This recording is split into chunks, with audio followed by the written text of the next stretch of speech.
English class. How are you all? Hope you all are safe and fine at your home. We have discussed the first part of Ailing Planet. Today we are going to discuss the remaining part of the article Ailing Planet. In the first part, we discussed due to man's intervention, the Earth's health is declining. Right? Today, we are going to discuss the remaining part of the article, The Ailing Planet, written by Nani Palkhiwala. Are you all ready to listen? If you are ready, let's begin. It has been well said that forests precede mankind, deserts follow. The world's ancient patrimony of tropical forests is now eroding at the rate of 40 to 50 million acres a year. And the growing use of dung for burning deprives the soil of an important natural fertilizer. The World Bank estimates that a five-fold increase in the rate of forest planting is needed to cope with the expected fuel wood demand in the year 2000. So, my dear children, we came to know that due to man's intervention, the earth's health is declining, right? See, if man continue like this, means that if they continue cutting down trees, sure, earth will become a desert, okay? Man continue like this, deserts follow. Means that every time, if for our needs, we cut down trees, forest disappears, and what will happen in the future? Sure, the earth will become a desert, right? Now listen, the tropical forest eroding means we have tropical forest that starts disappearing. Understood? Eroding means disappearing. 40 to 50 million acres a year. A year we lose 40 to 50 million acres of forest. Got it? You just imagine the rate, okay?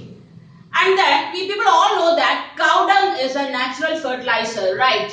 But nowadays firewood is very expensive, so poor people started using cow dung as a fuel, okay? For cooking purpose and all, they started burning cow dung. So the earth normally doesn't get the fertilizer, okay? So what happened? There also soil fertility we just lose. Understood? Listen carefully. Firewood is very expensive. That's why poor people started using cow dung as a fuel for cooking purpose and other things. That's why earth doesn't get the natural fertilizer, okay? So there also the fertility of the soil we may lose, okay? Or we started losing it. Clear? And then the World Bank estimates that a five-fold increase in the rate of forest planting to cope up with the expected fuel wood. Means that nowadays, I told you forest starts disappearing, okay? So, if in the future, in the year 2000, I told you this article published long ago, okay? So, that time they estimated that in the year 2000, if we want to meet the challenge of this firewood, at least 5 times forest we have. See what is now? More than that, 5 times more than that trees we must plant, okay? Then only in the year 2000 we can meet the needs of the firewood, okay? So long before people started cutting down trees for firewood and other purposes, they use this wood, okay? At the same time, the World Bank estimates that 5 times more than that, if we plant the trees, then only the people can meet the challenge in the future, okay? That was the estimate done by the World Bank. Clear? James Spaeth, the president of the World Resources Institute, said the other day, we were saying that we are losing the forest at an acre a second, but it is much closer to an acre and a half to a second.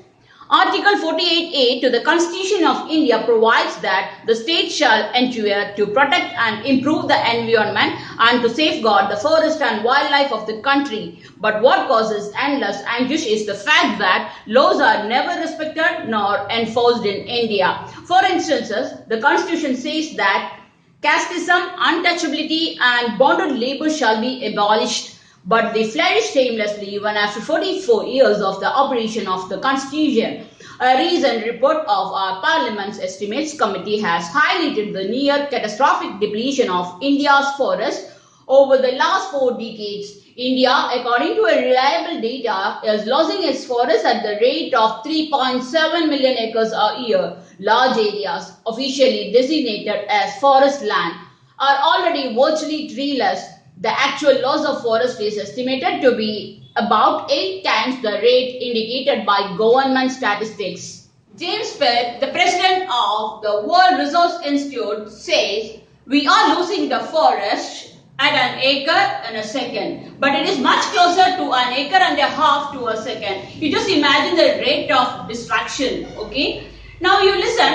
In our Constitution, Indian Constitution, Article 48A says safeguard the forest and wildlife of the country. Means that in the Article 48A in our Constitution, it says that the country must protect wildlife and forest. Okay, it is mandatory to protect the wildlife and forest. Okay, but what happens? You listen. Laws are never respected nor enforced in India. Laws are never respected nor enforced in India means that people never respect laws. Okay, and it is not forcefully done in India. For example, we people know that in our Constitution, it says casteism, untouchability, and bonded labors shall be abolished.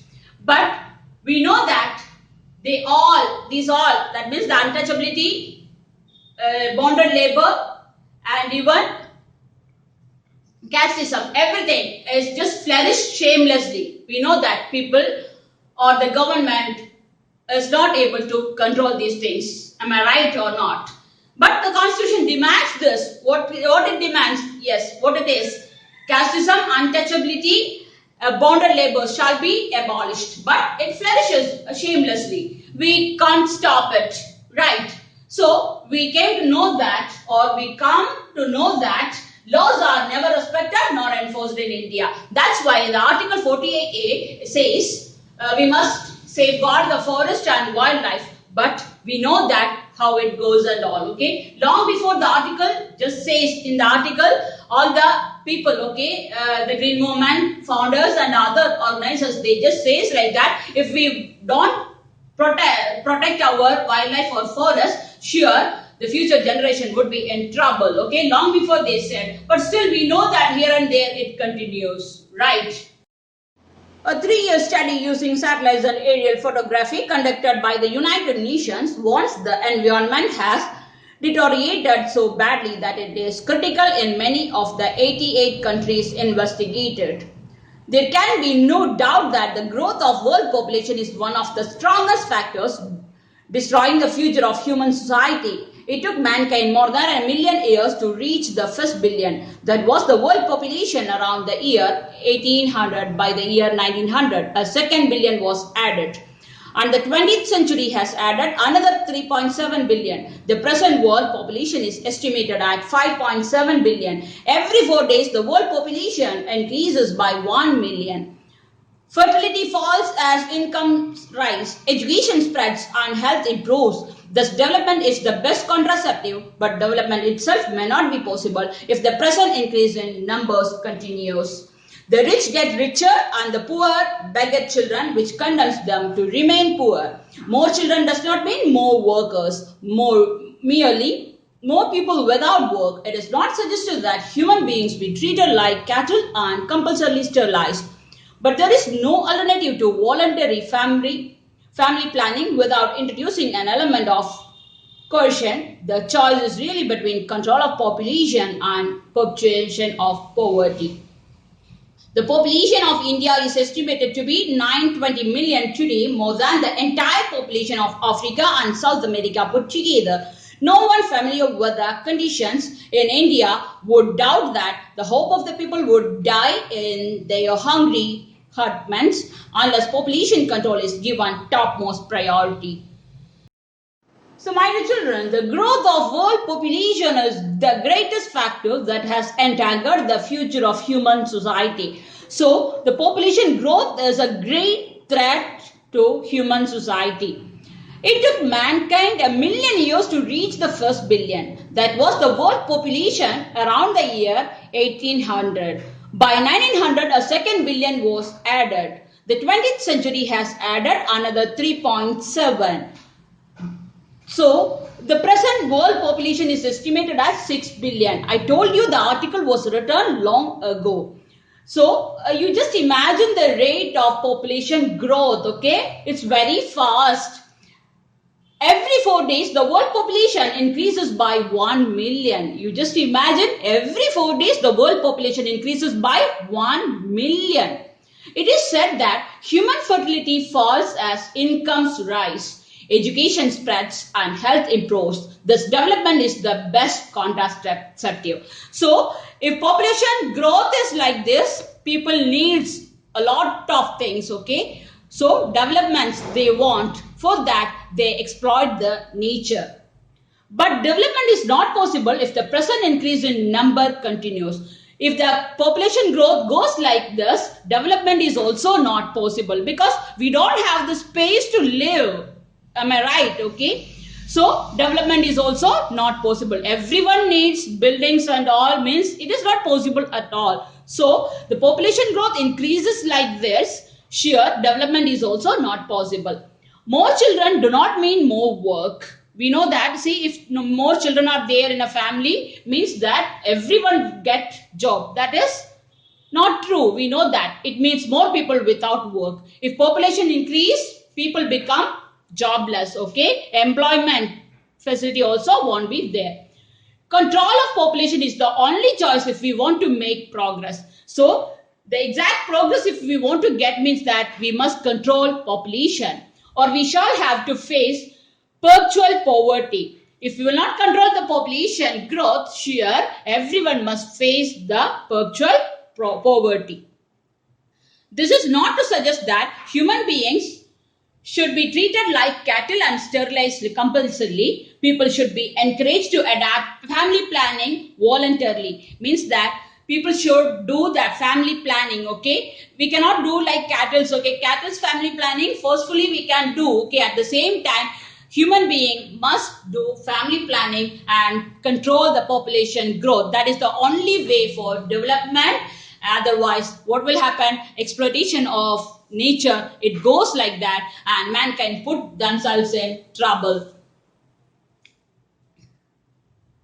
In fact, population control should be given topmost priority. So, the thing we have to do is that population control should be given a topmost priority. Okay.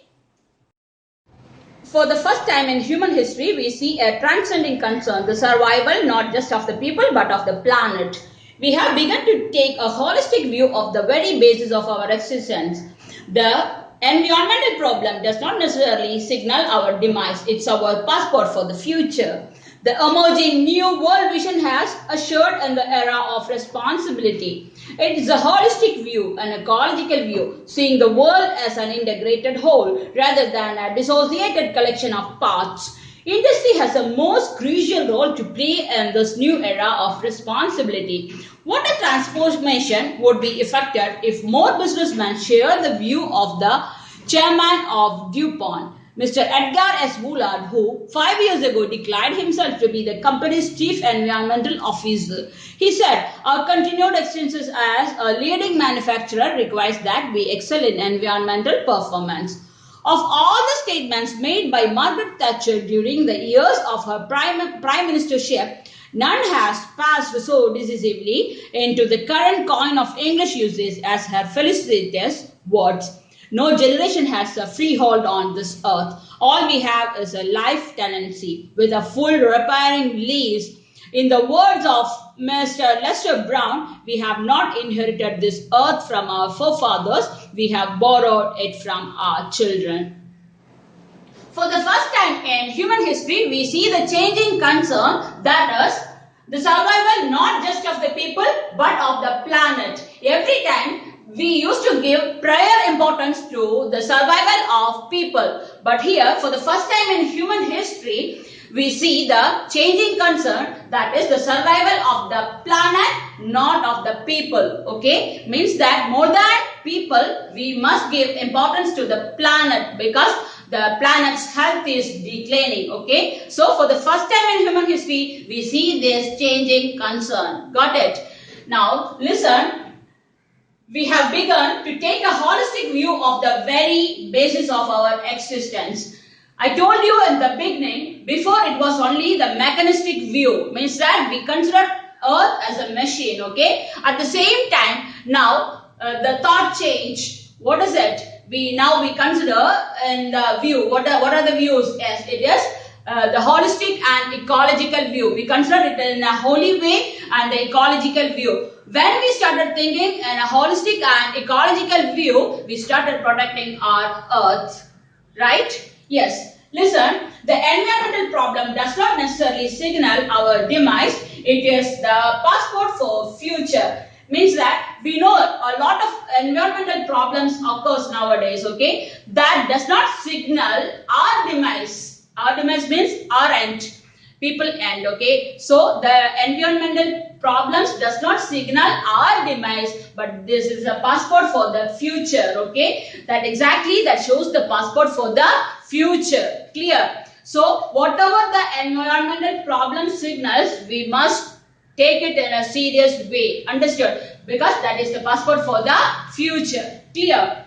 And now listen, the emerging new world vision has assured in the era of responsibility. Now, okay, people, they came to know the importance to protect our planet, okay. So, new era arises. That era is known as era of responsibility. Means that the new generation started protecting our environment or the planet, okay, because they came to know the importance. That's why a new era of responsibility arises now, okay. New generation, they just started giving importance to the planet. Everywhere awareness programs is going on. Now we people, just some word we are okay with, and we started taking that in a serious way, and then we started protecting our Earth, right? So this the new era is known as the era of responsibility. Nowadays, people give prior importance to protect our planet Earth, right? Not only population growth, industry also has a crucial role in the era of responsibility. We know that due to the functioning of industry, air pollution occurs. Okay, that is also a great threat to our nature. So, population growth, industry, everywhere, okay, we must be very careful, and we just should give importance to protect our planet. Understood? And here you just listen a quote given by Margaret Thatcher. Margaret Thatcher, a former Prime Minister of England, once said, "No generation has a freehold on this earth. All we have is a life tenancy with a full repairing lease." Means that we people, we never own this earth, okay? We are the tenant of this earth. Tenant means we have to pay rent. Understood? At the same time, if anything happens, you people know that if you are living in a rented house, you must pay rent to that house owner. And if any repair happens, you must do that repair also. At least you must provide the money for that repair. Otherwise, you must do it by yourself. That is the procedure. Same like that, Margaret Thatcher says, you are the tenant here, and if any repair happens, you must do it, okay? Like that. So, you are not the owner of the earth, you are only the tenant. So, listen carefully. All we have is a life tenancy with a full repairing lease. Understood? And another quote given by Mr. Lester Brown, "We have not inherited this earth from our forefathers, we have borrowed it from our children." What a great quote. What is it? We have not inherited this earth from our forefathers, we have borrowed it from our children. Which means this earth supplies all our needs, we know, right? But we don't have a freehold on it. We are not its masters. We have not inherited it from our forefathers. Rather, we have borrowed it from our children. And we have to give it back to them in good form, right? That's our responsibility. We should take from it as much as we give back to it. If we cut down forests for our use, we should plant new trees to replace them. To meet our needs, we should not make an overuse of our natural resources. We should always keep in mind the needs of the future generation also. We have to see that this earth remains livable for our children also. So, my dear children, from this article, we come to know that the declining health of our mother planet, right? Long before the article said all these things, okay, and even the founders of different organizations, they warned us. But now we people know that what are the things happens around us, right? But you are new generation and you live in the era of responsibility. So let's take a vow to protect our nature. Are you all ready? The earth is my home. I promise to keep it healthy and beautiful. I will love the land, the air, the water, and all living creatures. I will be a defender of my planet, united with friends. I will save the earth. United with friends, I promise to keep it. United with friends, I will love the land.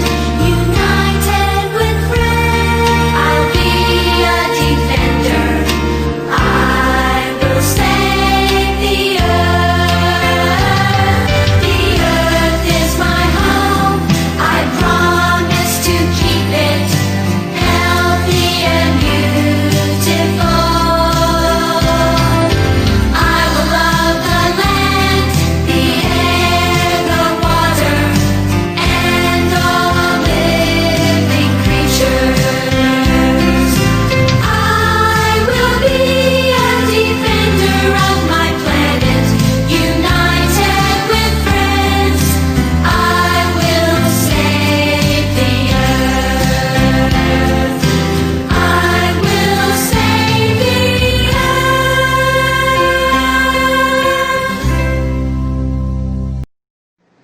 We have taken the vow. As a new generation, you live in the era of responsibility, right? So it's our responsibility to protect our planet and we must make it livable and must hand over it to the future generation too in a good condition, right?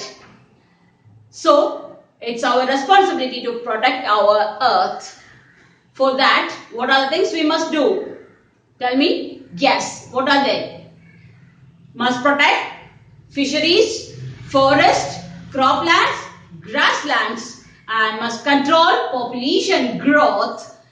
Then we must be very careful with industries and stop deforestation and plant a lot of trees for the future generation. Should not make this live a desert. How we got that the same way we must hand over this to our future generation. Okay, that's what this article mentions. Okay, so this is our responsibility. We must do this, right? The Ailing Planet is a sad commentary on the gradual deterioration of our environment. The planet Earth is no more a pleasant place for habitation. Fisheries, forests, grasslands and croplands need to be preserved and protected. Let us avoid population exploitation and stop perpetuation of poverty. The green movement is the only hope for this planet and the survival of human race. Dears, this is for the day and I hope you all have understood the article well and got your responsibility also. So, here ends our lesson, The Ailing Planet, written by Nani Palkiwala. I'll meet you soon with another interesting lesson. Take care. Goodbye.